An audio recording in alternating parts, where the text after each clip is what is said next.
Hello there. One of the great things of my job is you get to meet some great people and people who are doing great work here in Thailand to help those who are less advantaged than themselves.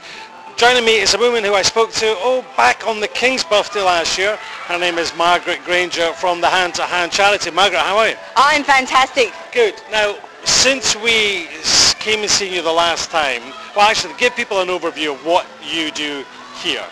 So basically, Hand to Hand runs a preschool for slum children, and it's free from Monday to Friday, 8 till 4.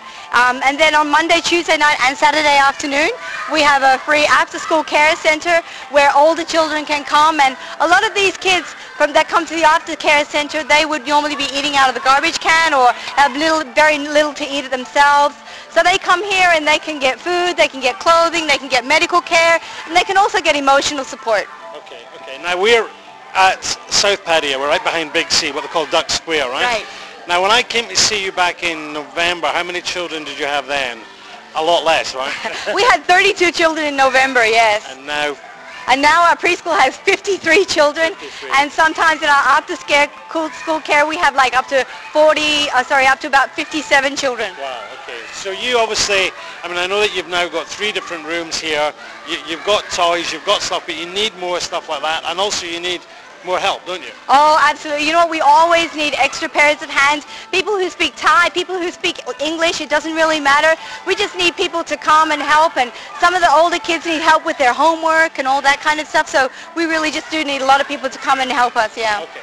All right, now this gentleman standing next to me is an old friend, someone who I've interviewed quite a few times on PMTV. In fact, his whole entourage here have been on TV before, and it's Chris. Chris, how are you, mate? I'm very well, thank you, Paul, okay. and good to see you again. And good to see you. So give us, for people who haven't seen the stuff you've done before, tell us about your charity and how you've managed to, why are you here? Helpline Children started in Pattaya, started in this city, where I lived for 10 years. And then, because of my health, I had to move to Belgium. And so in Belgium, we formed Helpline Children. And we raise money. When I say we, I mean Magali and Thais and me and other people. And we will approach organizations like, if you remember, the Ambassadors Club, yes, and a school and so on. And this time, a gift comes from Thais' music school, which is run by a really fantastic teacher called Evelyn Esser. And she's a virtuoso herself, and she teaches children using the Suzuki method. Okay. And they had a concert, and they raised money for Margaret and for the school for Kunpai. Okay. And we got to go back and get working for more. Okay. Yes. And how much money are you handing over today? This is about 50,000 euro. About. 50,000 pounds. I wish it was euro. Well, I'm sure Margaret does as well, but every little helps, right? Yes, absolutely, every bit. So that was just done from her class, her violin class. Well, it's people from the Merksem classes and Deurne. Those are 2 areas of Antwerp, Okay. and they're the students of this particular lady, Evelyn Esser. Okay. So that conglomerate had a concert, Okay. and the concert raised the money. Yes. Well done. It's always great when you've got situations like that where money's getting raised, or rather the story that's happening here is touching people's hearts abroad. They do something like a concert, and then they go. Now, Margaret, where will that go to? We'll use some of this money to help support the programs that we do here. Some of it will go to food. Some of it will be to buy some more resources. We definitely need some more chairs. We need some computers. So this will go a long way to helping us get those kind of things together. Okay. Now, and I guess if anybody's watching this and they've had kids who are maybe outgrowing some of their toys, I'm assuming that you're always in need of stuff like that. Oh yes, you know what? We need old toys. We need old clothes, any size, any gender. It doesn't really matter. We need women's clothes, men's clothes as well, because we also give them out to the parents of these poor children, and we also go to the jails to give out the clothing there. So we'll take anything. It doesn't matter if it's got a hole or a stain in it. We'll take everything. All right. Okay. Now let's just talk briefly about scholarships, because this is something new that's developed. but you need a little bit of help, don't you? Right, yes. You know, we have all these children in our preschool, and some of them are turning into school-age children, and I've outgrown our center already, and they need to go to school. So we put together a list of children, and we ended up with 22 children on our scholarship list. Right. And we have 18 children already with full scholarships to go to school, and some of these children are in older classes because they haven't been able to go to school since they've been in like grade 3. And they should be in grade 7 now, but you know what, this May, they're going to school, and they are so excited. All right, so you need scholarships for 4 more. For 4 more children, yes. How much money are we talking about here?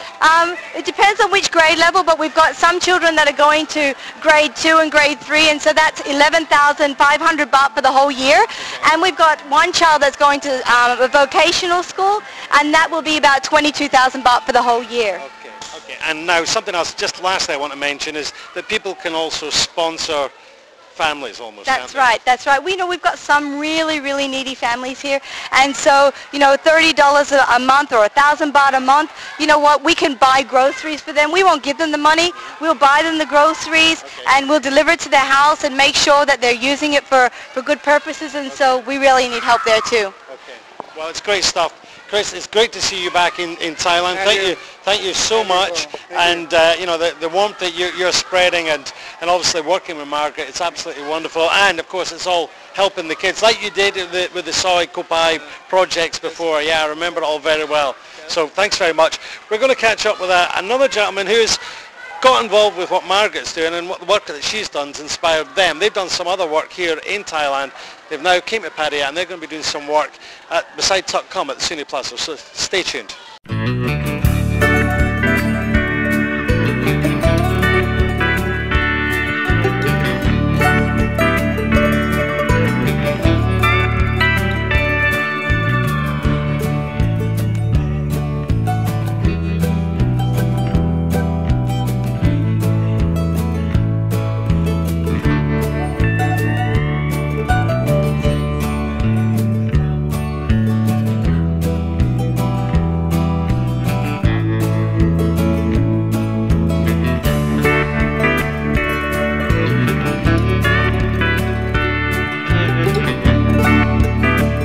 Okay, now joining me now is Jason and Sarah Ricketts. Sarah, welcome to PMTV.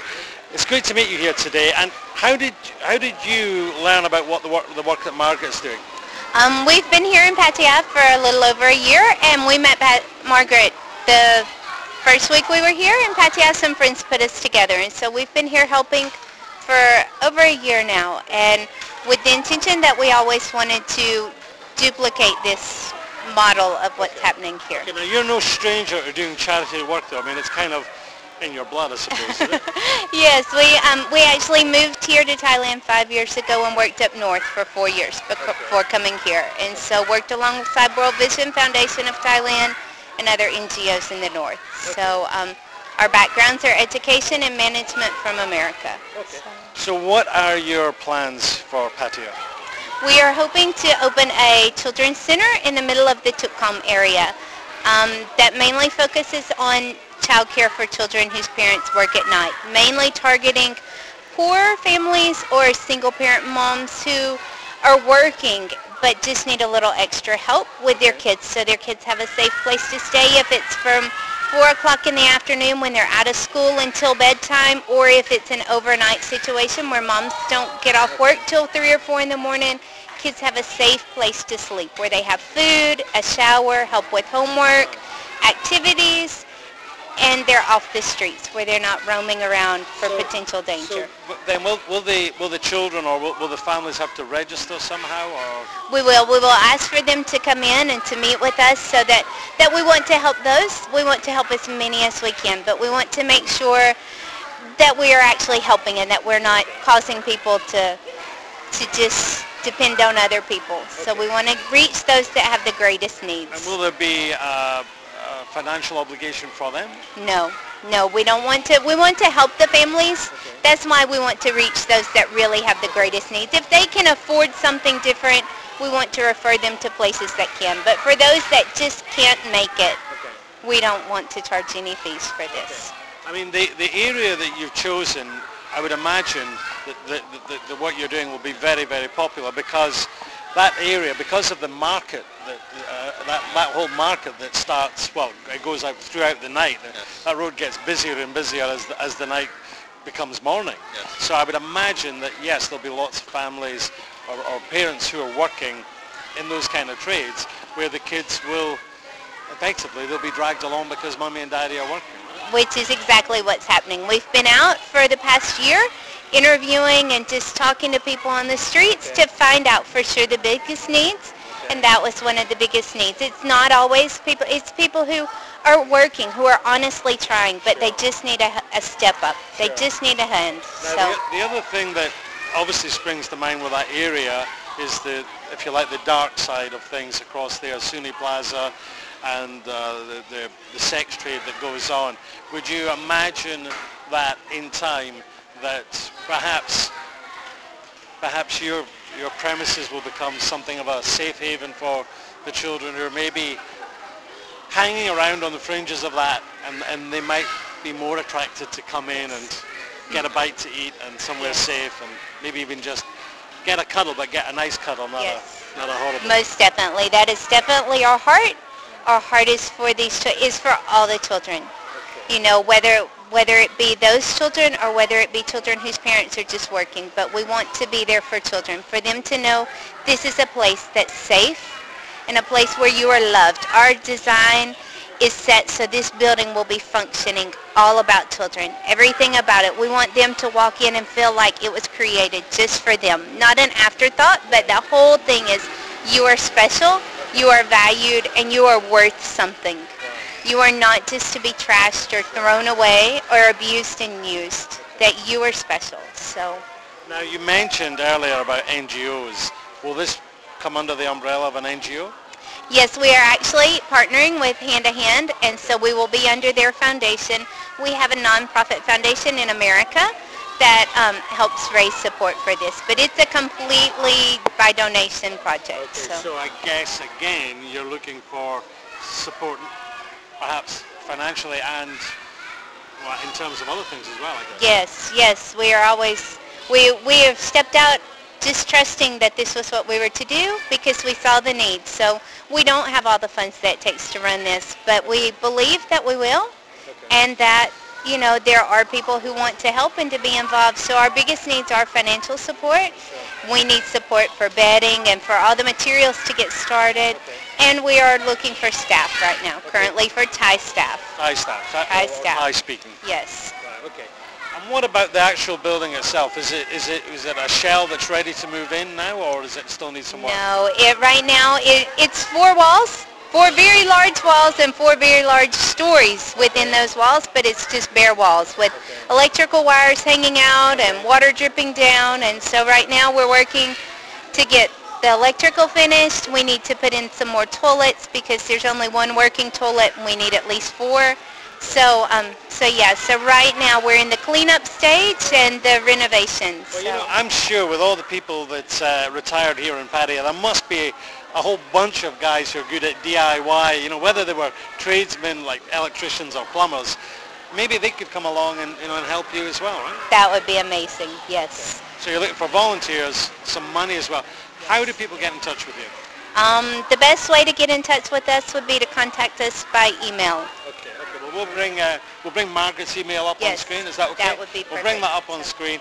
And you know what? We do a lot of these reports, and sometimes it's just the little things that make a difference. We did one at the Fountain of Life a couple of months ago with a birthday party, and they've been inundated with people who are giving money now every month, just 1,000 baht or 1,500 baht, making a difference for the kids. And you can make a difference too.